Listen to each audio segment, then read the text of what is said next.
Hi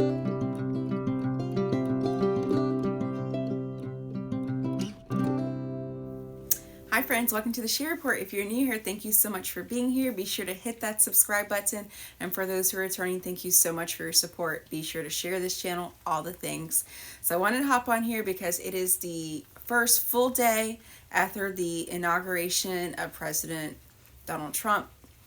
And I wanted to just hop on just very briefly and talk about some of my favorite points from yesterday. I'm still getting through like all of the footage and soaking up every single thing. A few things that popped up. Some of them were humorous, some of them were pathetic, and some of them are just typical things. And then some of them were just really good points. So my favorite one that was so funny, and I started chuckling mostly because of the facial expressions that JD Vance was making whenever the Bishop S, which that's actually, okay, I'm going to skip that part. This lady gets up, she's supposed to be Bishop S of some sort, and she's talking about the acronym alphabet community, and JD's like looking at her really crazily, and it was just so hilarious, his facial expressions. President Trump looked so bored. It was so funny. I'm going to pull up the clip here, and then I'll hop back on and we'll debrief. Let me make one final plea, Mr. President. Millions have put their trust in you. And as you told the nation yesterday, you have felt the providential hand of a loving God. In the name of our God, I ask you to have mercy upon the people in our country who are scared now. There are gay, lesbian, and transgender children in Democratic, Republican, and independent families, some who fear for their lives. And the people who pick our crops and clean our office buildings, who labor in poultry farms and meat packing plants, who wash the dishes after we eat in restaurants and work the night shifts in hospitals, they may not be citizens or have the proper documentation, but the vast majority of immigrants are not criminals. They pay taxes and are good neighbors. They are faithful members of our churches and mosques, synagogues, wadara, and temples. I ask you to have mercy, Mr. President, on those in our communities whose children fear that their parents will be taken away, and that you help those who are fleeing war zones and persecution in their own lands to find compassion and welcome here. Our God teaches us that we are to be merciful to the stranger, for we were all once strangers in this land. So here's the thing. Obviously, I am not about mistreating any person, no matter what. We should be nice to people, all the things. But here's the thing. The liberal left and these people who are just what they call progressive are so warped in their thinking. They only think a one-way street, and they're not looking at the big picture. He's not taking away any rights from anybody. These people can continue living the lifestyle that they want to live, have always lived.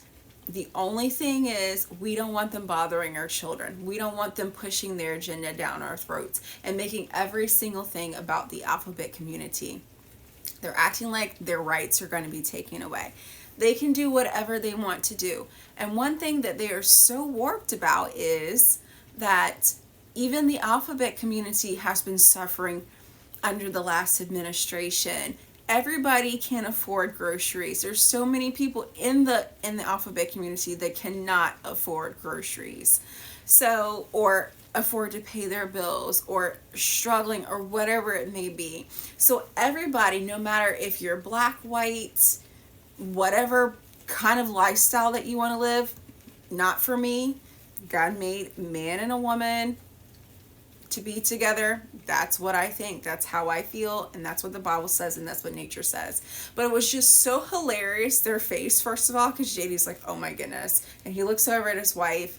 And President Trump, he's just like so bored out of his mind. And I was like chuckling at the whole thing. So that was one of the things that was so funny. And then anyway, there was another thing that had popped up because 15 minutes before Biden hands over the reins, he decides to pardon a bunch of people. So one of them being Anthony Fauci, the fake doctor, which we know lots about. That's why I started this whole channel, because I was very upset about how innocent people were treated. People lost their jobs, how they were treated for not taking the poison dart. They were losing their jobs, and people were being mistreated for not wearing the face diapers, me included.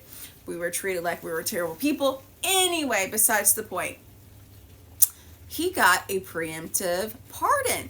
So, in order to be pardoned, or preemptive pardon, how can you preemptively pardon someone unless, not all the time, unless they were guilty of something? Like, he hurried up and, like, pardoned him.